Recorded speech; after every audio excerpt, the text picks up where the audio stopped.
Nous allons reprendre notre travail avec la deuxième session de cette journée.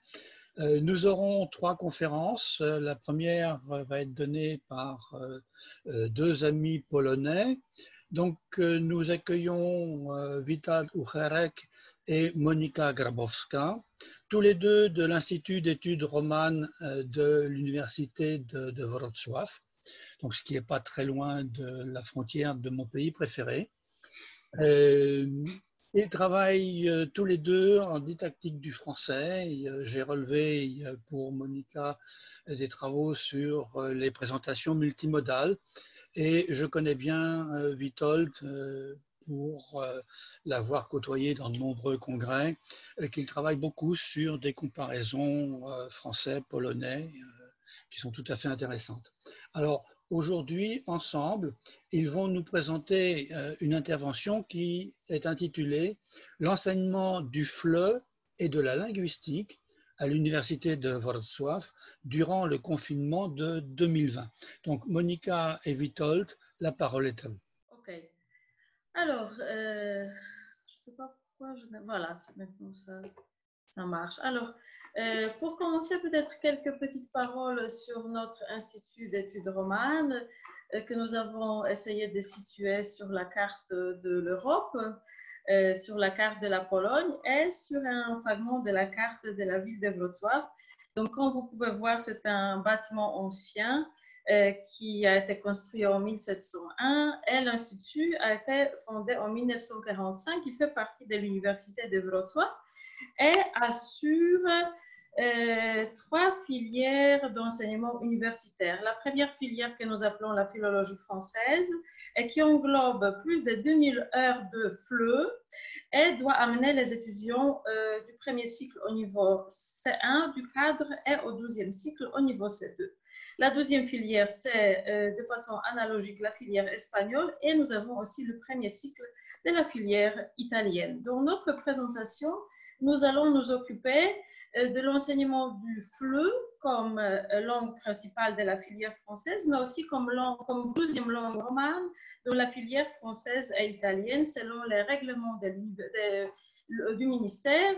Les étudiants de philologie, de chaque philologie étrangère doivent aussi avoir le niveau au moins B2 d'une deuxième langue romane.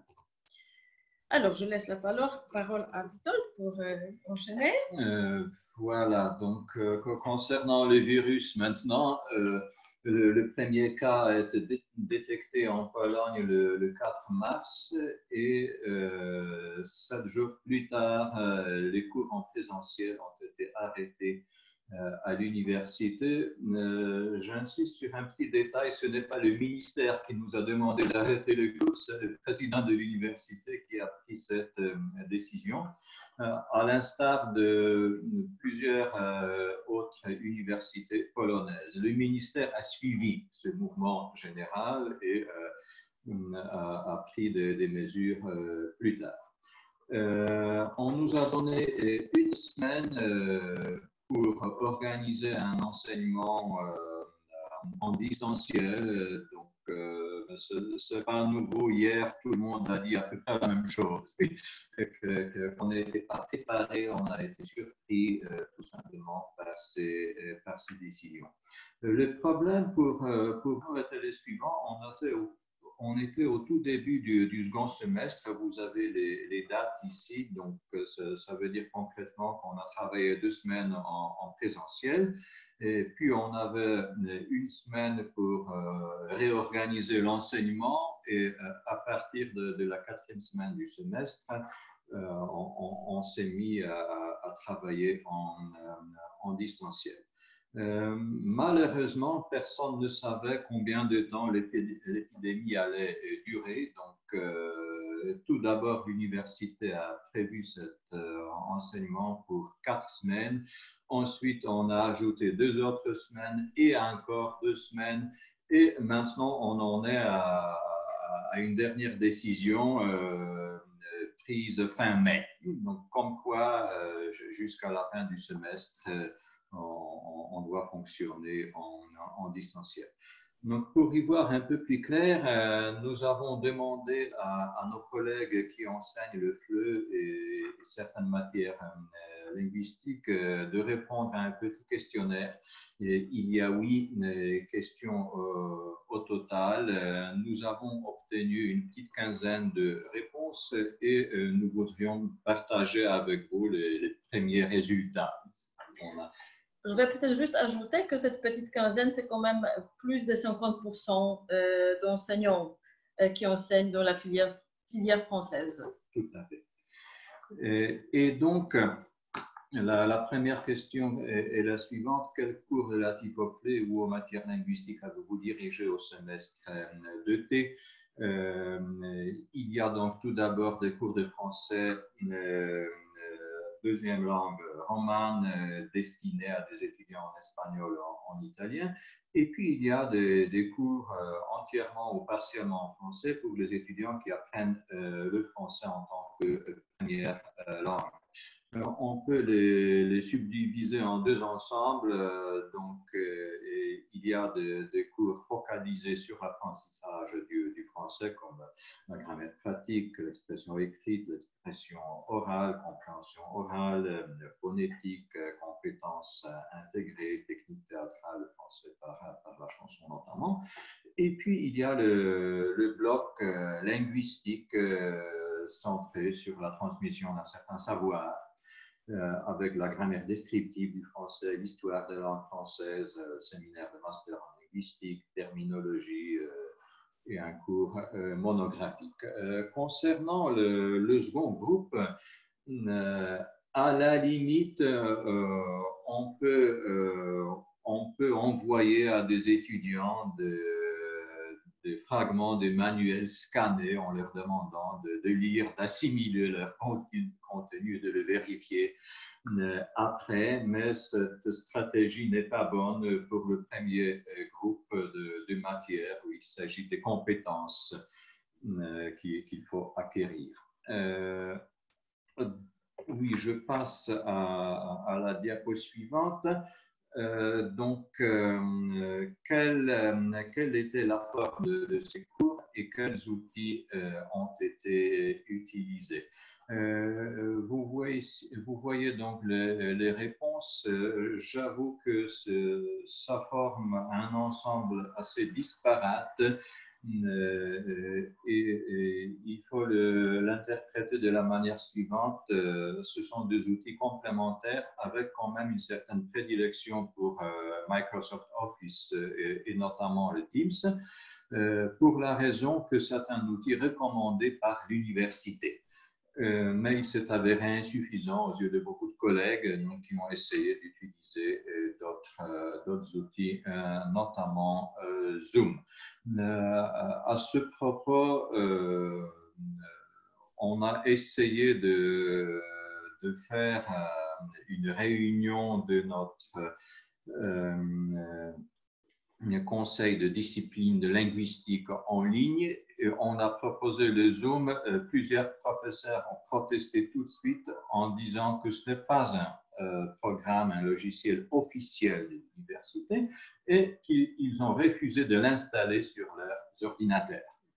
Donc, c'est des surprises auxquelles on peut être confronté.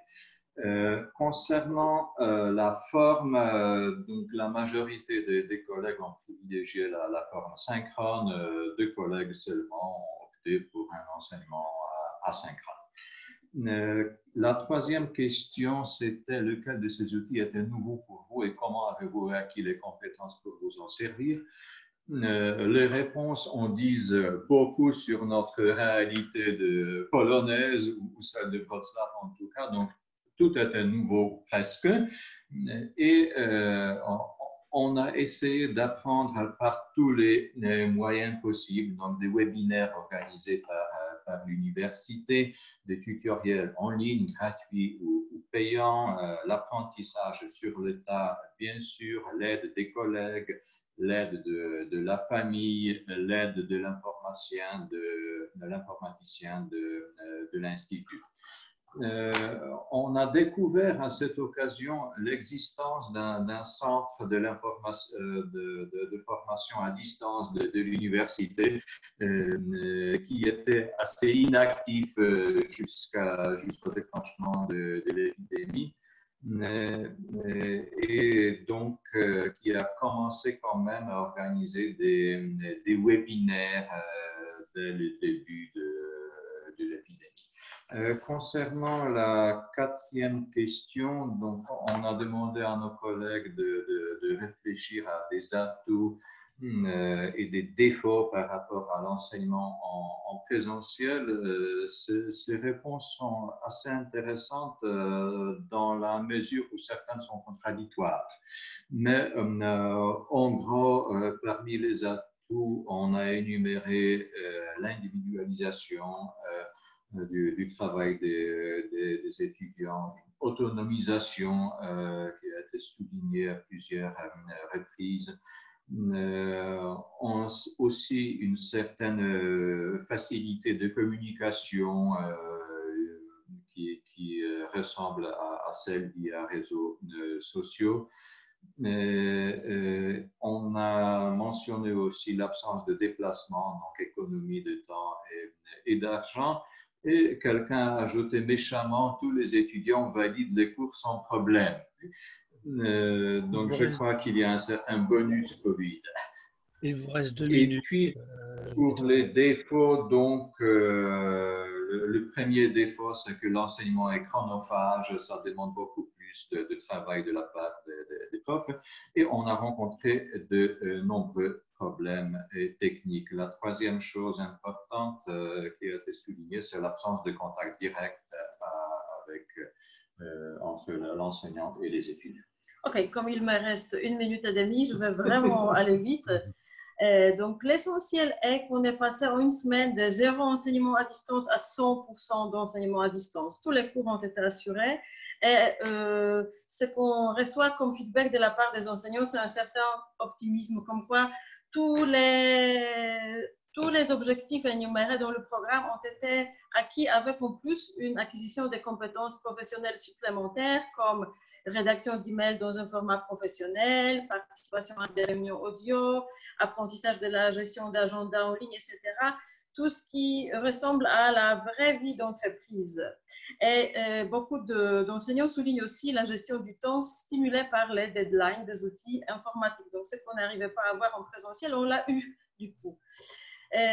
Alors, toutes les validations qui ont lieu cette semaine auront lieu à distance. En revanche, les examens sont recommandés à distance, ce qui crée vraiment un désordre, puisqu'il y en a une partie qui peuvent avoir à distance et une autre partie qui peuvent avoir lieu dans des salles de l'Institut, mais à la demande de l'étudiant, quand même, ils peuvent être déplacés dans l'espace virtuel.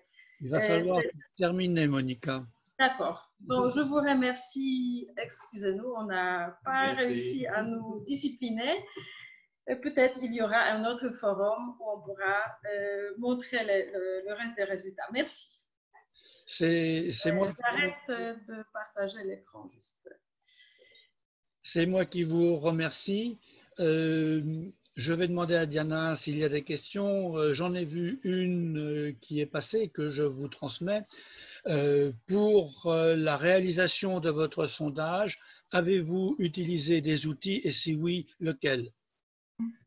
Des outils informatiques, c'est ça? Oui, des outils quelconques pour réaliser ce crayon papier?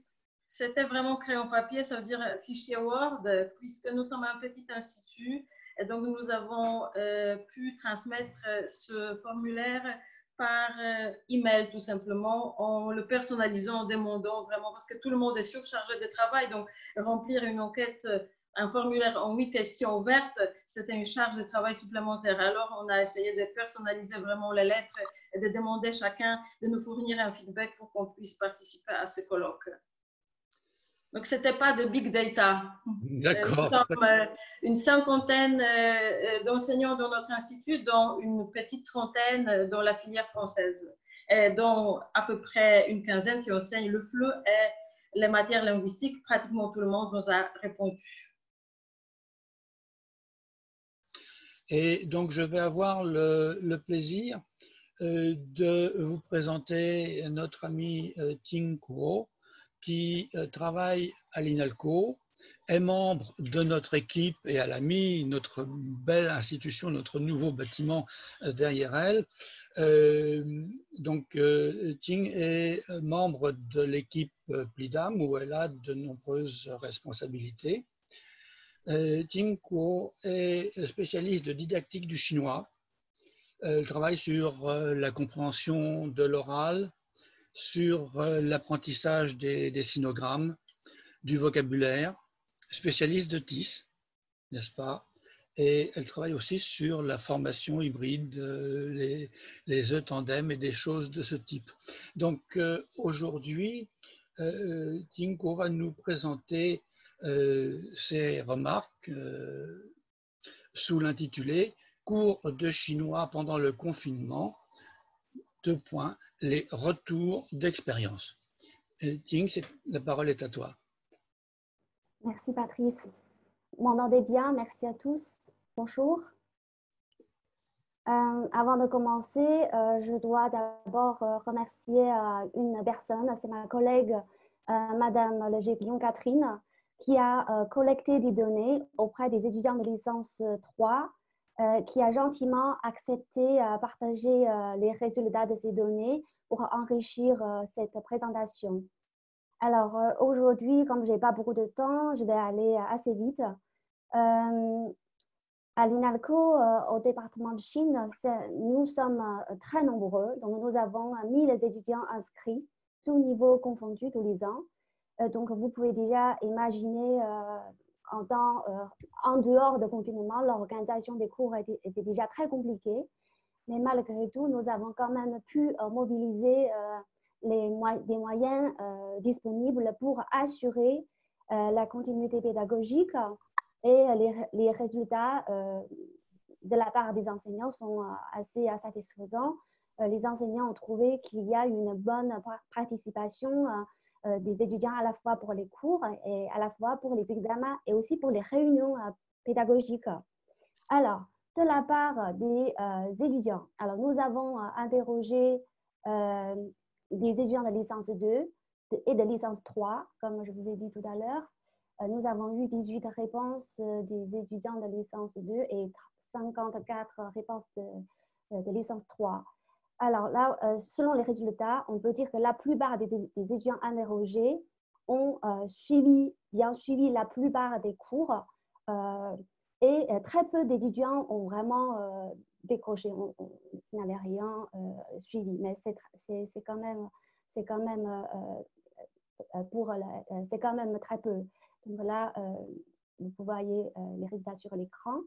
Et parmi les réponses des étudiants de licence 3, 22% nous ont signalé des problèmes techniques et souvent ça concerne une connexion de Wi-Fi insuffisante. Les étudiants de licence 2 nous ont donné d'autres raisons pour expliquer les absences. En plus des problèmes techniques, il y a aussi des raisons de dispense. Parce qu'ils avaient déjà validé certaines matières et donc ils ont souhaité ne pas assister à ces cours en ligne. Il y a aussi des problèmes de communication, de choix personnels, manque de motivation puisqu'il n'y a plus d'examen, l'évaluation est remplacée par des notes de contrôle continu et certains étudiants ont tout simplement avaient choisi d'abandonner devant les difficultés. En ce qui concerne les outils, donc dans les étudiants de licence 2 et de licence 3 utilisent massivement Zoom et Moodle et bien sûr avec d'autres outils que j'ai mis au tout début de ma présentation comme WeChat, etc. Alors, nos étudiants ont apprécié les exercices conçus par nos collègues des cours de grammaire, vocabulaire, parce que pour eux, ces exercices les forcent à réfléchir davantage et par conséquent, ils apprennent mieux. En revanche, pour des outils comme WeChat, Facebook et WhatsApp, nos étudiants ont trouvé que ce n'est pas très pratique pour retrouver des informations échangées car les contenus ils ne sont pas structurés Et certaines fonctions comme les notifications sont assez dérangeantes. Et certains de nos étudiants estiment aussi qu'ils sont assez facilement pour décrocher et être discrets par des facteurs extérieurs. Et certains jugent que seuls les étudiants motivés et attentifs apprennent vraiment quelque chose. Par la suite, nous avons demandé les avis de nos étudiants sur l'efficacité des cours mis en ligne.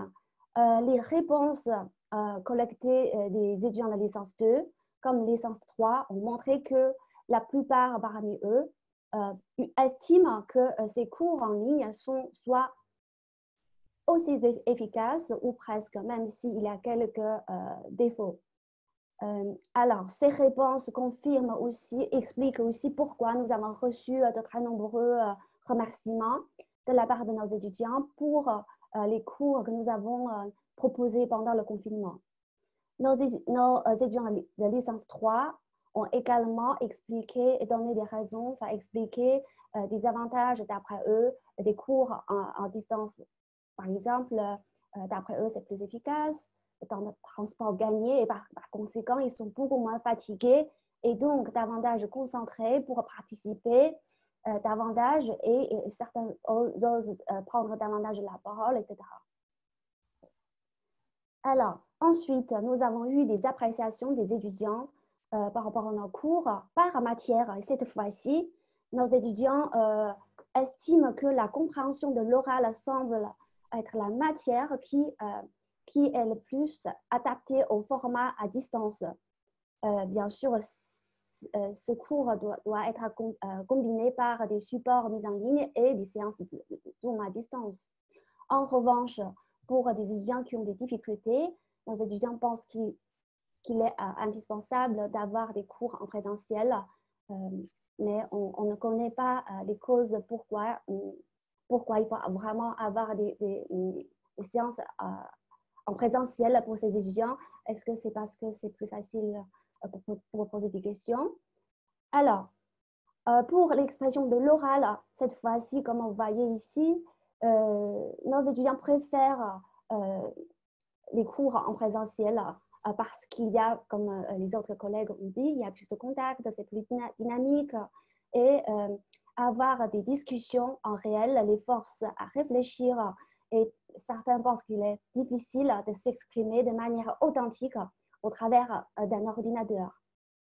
En revanche, au département de Chine, nous avons des programmes idem et les étudiants qui ont participé à ce programme, en revanche, jugent que ce genre de travail est le plus bénéfique pour travailler l'expression de l'oral. Donc, c'est bien sûr à distance.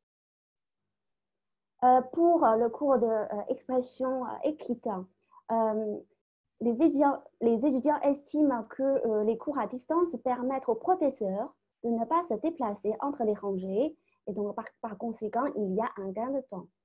Par contre, comme ce qui a été mentionné tout à l'heure par d'autres collègues, taper des caractères à l'aide d'un clavier n'aide pas à retenir les caractères pour le chinois parce que nous devons travailler aussi les compétences signographiques. Donc ça, c'est un vrai problème. Pour le cours de CM, grammaire, vocabulaire, la plupart des étudiants interrogés pensent que ce cours peut être réalisé à distance. Donc, globalement, nos étudiants jugent que les cours à distance, oui, c'est pratique, envisageable, en plus petits groupes, et ces cours permettent aux étudiants de plusieurs profils pour suivre les cours, et ils pensent que les cours de civilisation pourraient être faits entièrement en ligne.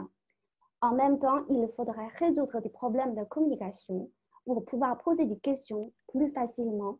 Il y a aussi des problèmes de l'évaluation, de cette dépendance de Wi-Fi. Alors, que montrent ces résultats? Je pense qu'on peut voir qu'il y a une réclamation de la part des étudiants pour les cours de TD en présentiel et surtout pour certaines matières comme l'expression orale.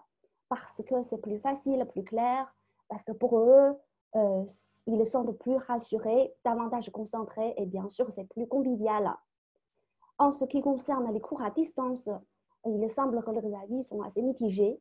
À la fois, ils reconnaissent l'efficacité de l'apprentissage à distance, mais en même temps, on voit que chez les étudiants, ce besoin de la présence humaine de l'enseignant est assez fort. Il y a aussi, bien sûr, ce problème de l'évaluation. Alors, donc, par la suite, nous avons demandé aux étudiants leur avis sur le lien enseignant-apprenant pendant les cours à distance par rapport aux cours en présentiel. Là, sur l'écran, tout ce que vous voyez, les réponses mises en jaune sont ceux qui pensent que ce lien change. Et ceux qui ont été mis en rose, ce sont ceux qui pensent que ce lien ne change pas. Alors, ceux qui pensent que ce lien qui change, encore une fois, c'est parce qu'ils jugent que par rapport aux cours en présentiel, les cours à distance posent des problèmes pour poser des questions. Donc, c'est de facilité pour poser des questions, que c'est moins convivial. Et d'après certains étudiants, ils pensent qu'il y a un degré d'engagement moins fort à la fois de la part de l'étudiant et à la fois de la part de l'enseignant. Ils pensent que c'est moins sérieux, d'après eux. En revanche, une des remarques qui a attiré notre attention, alors que j'ai mis en rouge, donc les professeurs, alors d'après cet étudiant, globalement, les professeurs n'ont pas changé pendant les cours à distance. Ceux qui étaient le plus investis le sont restés. Et ceux moins présents étaient moins présents en ligne. Donc, cette remarque me semble très importante. Donc, je suis 100% d'accord avec notre collègue indienne hier qui a dit que ça soit en ligne ou off ligne, finalement, ce qui est le plus important, c'est nous. Donc, c'est le rôle de l'enseignant.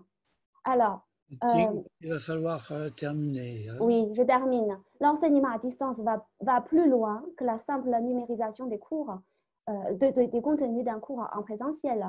Et d'après nous, ce rôle devient beaucoup plus complexe parce que lorsque nous sommes en ligne, l'enseignant doit gérer de nouvelles relations entre l'apprenant dispositif, assurer différents rôles et créer meilleures conditions. Et parmi ces conditions,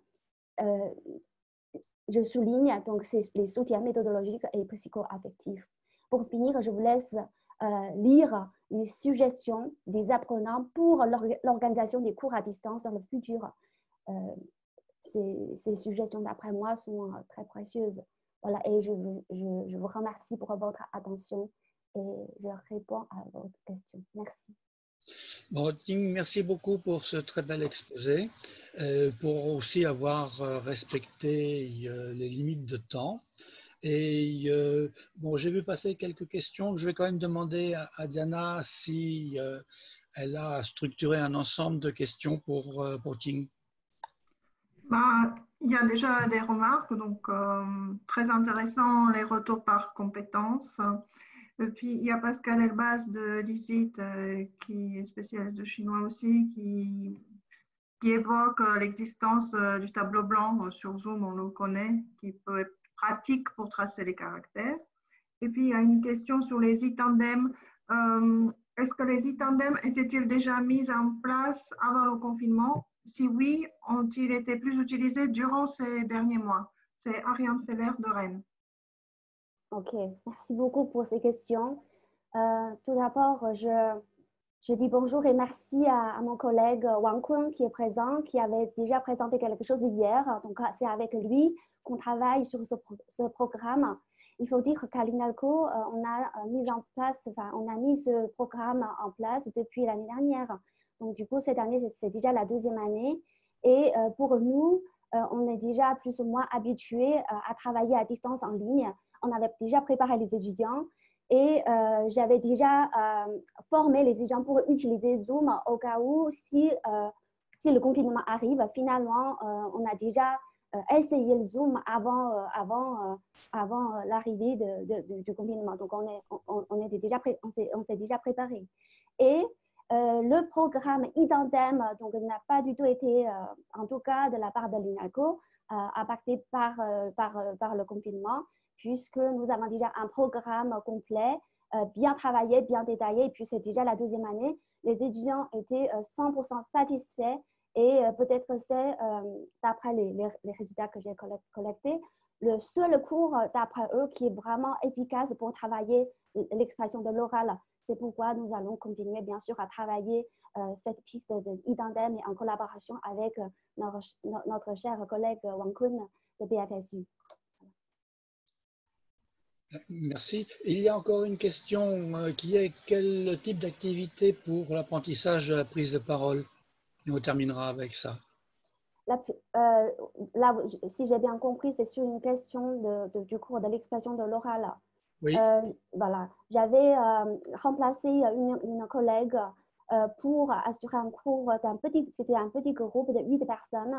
Donc, dès la première séance, donc j'ai eu cette idée de diviser ce groupe par groupe de 3. Donc, j'avais trois sous-groupes sous Zoom. Et donc, je leur ai fait travailler sur des questions, sur une question, une question sous forme de débat. Donc, j'ai pu entrer dans ces petites salles pour permettre justement un travail sous format de dialogue entre les étudiants pour assurer cette interaction. Et à la fin, j'ai essayé de faire passer, laisser la parole à chaque étudiant, puisque c'était un petit groupe, c'était possible, mais tout en sous forme de travail en commun, puisque chaque étudiant prenait la parole pour exprimer une idée créée en groupe pendant le travail de sous-groupe. Donc ça a bien marché, les étudiants avaient bien apprécié. Mais je pense que… C'est parfait, Ting. Je vais me permettre d'arrêter et de tirer la conclusion sur ces derniers mots en te remerciant. Nous allons maintenant entendre notre troisième invitée qui est Delphine Bouchonnet. Elle est enseignante de FLE. Alors, j'ai regardé un petit peu le parcours d'une collègue qui aime bien voyager, puisque j'ai vu qu'elle est diplômée en Grande-Bretagne, Keele University, également avant l'Université de Limoges. Donc là, nous sommes plus proches des racines de certains d'entre nous. Si j'ai bien vu, vous avez enseigné en Belgique et aux Pays-Bas avant de devenir enseignante à Hong Kong. Tout à fait. Est-ce Alors, que vous… oui, Bonjour je tout vais le quand monde. même donner l'intitulé de votre conférence, si vous permettez, donc qui est témoignage sur mon expérience de l'enseignement du FLE en ligne dans une université à Hong Kong. Donc la parole est à vous. Merci. Est-ce que vous voyez bien mon document sur l'écran? Oui, Ok, oui, parfait. Oui, Bonjour tout le monde. Un peu petit, mais bon. Un peu petit. Oui, exact, oui. Non. Oui, C'est bon. C'est bon? Non, et revenez comme c'était à l'instant. Comme ça? Non. Voilà, là, comme ça, c'est parfait. Ah, c'est bien comme ça, d'accord. Ok. Donc, bonjour, je me présente, je m'appelle Delphine Bouchonnet, donc je suis enseignante de français langue étrangère donc dans une université privée à Hong Kong qui s'appelle, comme vous pouvez le voir à l'écran, University of Wollongong College Hong Kong. Voilà.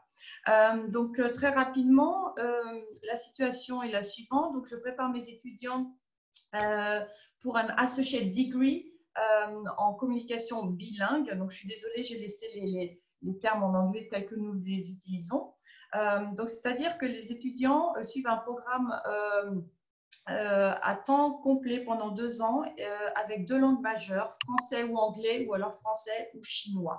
Voilà, donc c'est un programme de 2 ans. Ils ont 6 heures de français par semaine et le français est la langue majeure. J'avais ce semestre 2 classes, une classe de 25 étudiants et une autre de 30 étudiants, donc les premières années et les deuxièmes années. Première année, le niveau va environ de A1.2, puisque nous avions déjà fait un semestre avec eux, jusqu'à A2, et puis les deuxièmes années ont plus le niveau A2, B1, ça dépend évidemment des étudiants. étudiants. Donc voilà, donc j'ai donné 11 semaines de cours en ligne sur 13 semaines. Le semestre est de 13 semaines chez nous et donc j'ai donné 11 semaines de cours en ligne, soit environ 132 heures de cours en ligne. J'ai du mal à y croire moi-même, mais ça c'est fait. Donc voilà, donc en ce qui concerne très très rapidement nous avons fait 2 semaines de cours en présentiel jusqu'au Nouvel An chinois. Et puis très rapidement, même pas presque mi ou fin janvier, voilà, tout a fermé à cause du Covid, puisque à Hong Kong, nous avons été touchés assez rapidement. Donc, nous avons su très rapidement que nous aurions les cours en ligne et nous sommes doutés déjà à l'époque que ce serait pour la fin, jusqu'à la fin du semestre. Nous avions raison, puisque nous avons tout fait en ligne par la suite. Donc voilà, ça c'est le contexte. Alors moi, ce que je voudrais vous dire, je ne sais pas si vous voyez bien là, c'est bon? Ça va, c'est petit. Ça va? Voilà.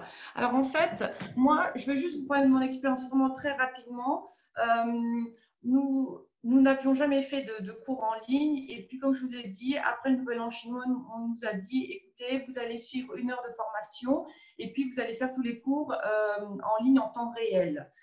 Vous n'allez pas envoyer des exercices en ligne, etc. Vous allez faire tout en ligne en temps réel. Donc, ça représente quand même pas mal d'heures. Donc, on n'avait pas beaucoup de temps pour se préparer, je vous l'accorde. Donc, moi, mon idée de base, c'était de faire le plus simple possible. Ça, je pense que c'est très important de ne pas essayer de faire quelque chose de très compliqué, en tout cas au début, de ne pas trop perturber les étudiants. Et d'essayer de rester un peu dans ma façon d'enseigner, même à distance. Donc, c'était quand même l'idée de faire simple et d'essayer de continuer le plus possible ce que je faisais en classe. Donc, voilà. Donc, je vous ai fait une toute petite liste très rapide des bonnes pratiques, à savoir conserver au maximum les rituels de classe. Donc, je faisais la même chose, l'appel, la date, l'annonce des objectifs du cours, tout ça, ça ne changeait pas. Je ne voulais pas changer ce que je faisais déjà en classe, en présentiel. Et le type d'activité est relativement resté le même. Beaucoup de participation orale, des interactions, certes un peu différentes, mais des interactions quand même, et des travaux en groupe, etc. Donc, j'ai vraiment essayé de faire plus ou moins la même chose que je faisais en classe, en présentiel. Aussi, garder au maximum les supports de cours habituels. Encore une fois, pour ne pas trop les déstabiliser, utiliser beaucoup de PowerPoint, le livre, je scannais beaucoup de documents, etc. Donc, en fait, ils n'étaient pas du tout perturbés par les supports que je leur donnais en ligne. Je crois qu'aussi, un des défis les plus importants des cours en ligne est de s'assurer que chaque étudiant suit et que surtout aucun étudiant ne décroche. Évidemment, c'était mon souci principal. Évidemment, on veut tous garder nos étudiants impliqués dans leur apprentissage. Donc, c'était vraiment l'idée, c'est que tout le monde arrive à suivre malgré les conditions et que personne ne décroche. Donc, en fait, je les ai beaucoup sollicités en ligne. Donc, leur poser des questions en permanence, leur demander d'interagir. Et donc, évidemment, en classe, on voit tout de suite si un étudiant, à son visage, on voit s'il comprend ou s'il ne comprend pas. Évidemment, en ligne, c'est un peu plus compliqué.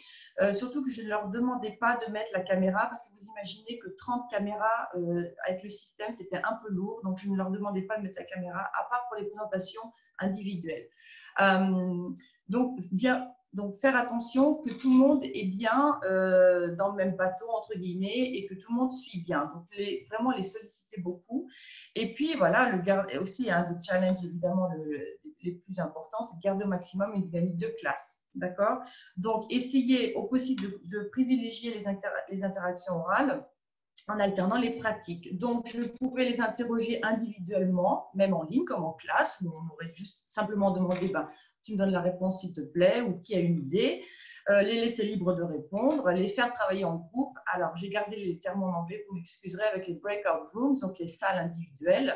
Tout ça, ça marche aussi très bien en ligne, puisque je l'ai testé. Et puis aussi, honnêtement, je suis aussi allée à l'essentiel du curriculum. C'est-à-dire que je ne me suis pas attardée sur quelques détails que j'aurais pu éventuellement aborder en classe parce que je ne voulais pas les perturber avec des petites exceptions, des petites choses que j'aurais pu éventuellement ajouter en classe, mais que j'ai fait un choix aussi de rester sur l'essentiel du curriculum et de ne pas trop m'attarder sur les détails. ce qui n'aura, à mon avis, de toute façon, pas beaucoup de conséquences par la suite sur leur niveau de langue. Donc voilà, donc moi j'ai voulu vraiment m'assurer à chaque cours que tout le monde participe, c'est-à-dire le inclusive teaching, que tout le monde soit vraiment inclus, que tout le monde soit présent et puisse suivre, bien sûr. Il ne s'agissait pas d'allumer son ordinateur et de ne rien faire. Je les sollicitais énormément. Et puis, les encourager vraiment et les motiver à continuer à apprendre. Ça, je pense que c'était vraiment le plus gros défi pour moi. Je pense que j'y suis à peu près arrivée, puisque j'ai eu ils ont des évaluations de fin de semestre et personne ne s'est plaint de leur interaction à l'oral ou a fait des remarques par rapport aux activités que nous avons fait en classe. Donc, a priori, ils ont vraiment apprécié. Je voudrais dire à tous ceux qui nous écoutent en ce moment qu'il faut absolument garder son calme en cas de problème technique et de ne pas paniquer. Alors, ça paraît tout simple, mais évidemment, nous ne sommes pas à l'abri d'un problème technique, surtout quand nous avons autant d'heures. Alors, surtout ne pas paniquer.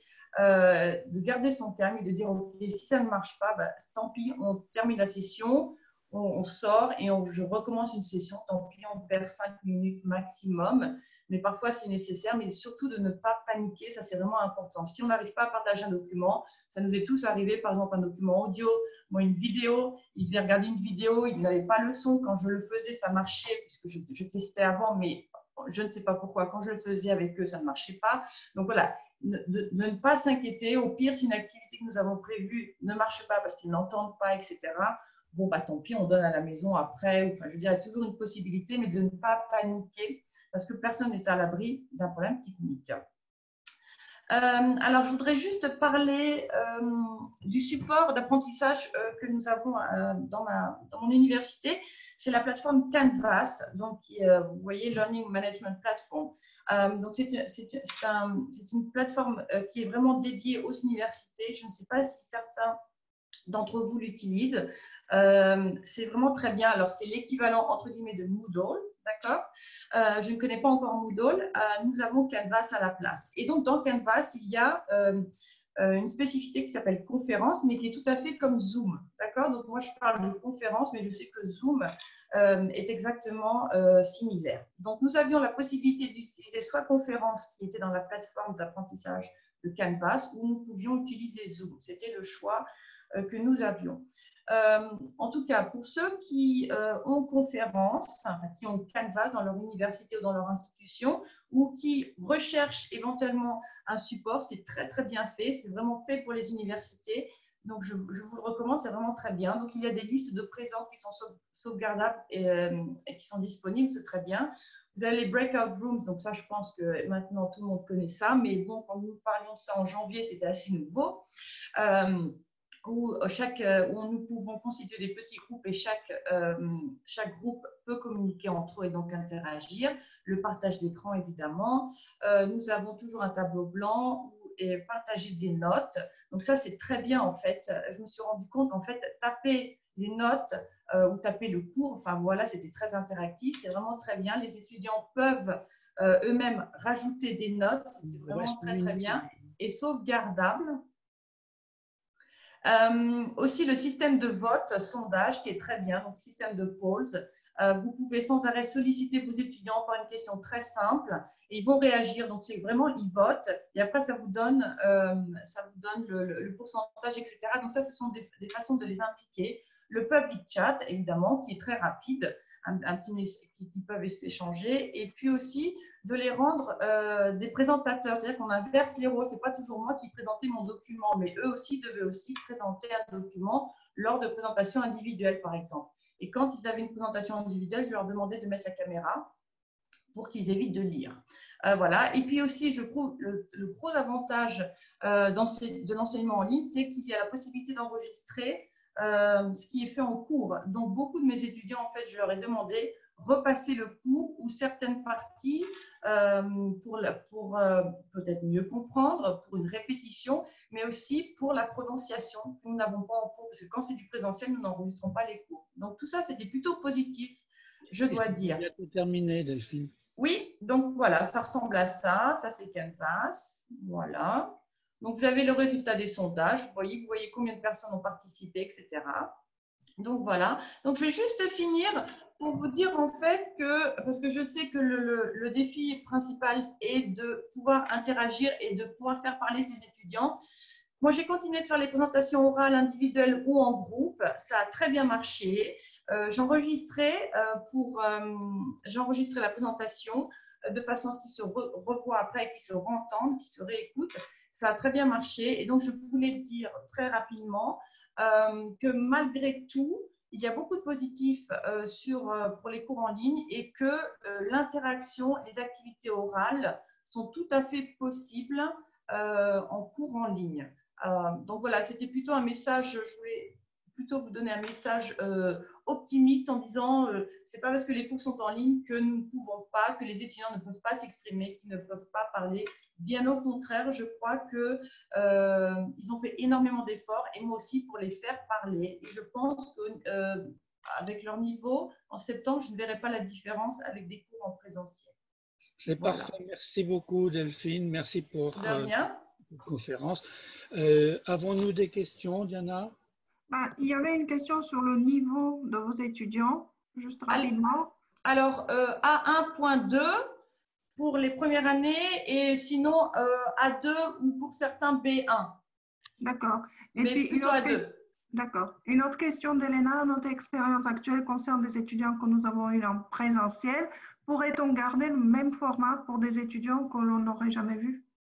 Alors, c'est la question que l'on se pose pour septembre, quand nous allons reprendre les cours, puisqu'à priori, nous allons reprendre les cours en présentiel si rien ne se passe dans l'actualité. Ce serait possible, je pense évidemment moins confortable, entre guillemets, dans le sens où on connaît quand même moins nos étudiants et puis même on a tous besoin d'un contact quand même avec nos étudiants, mais je pense que s'il fallait le faire, oui, on le ferait, bien sûr.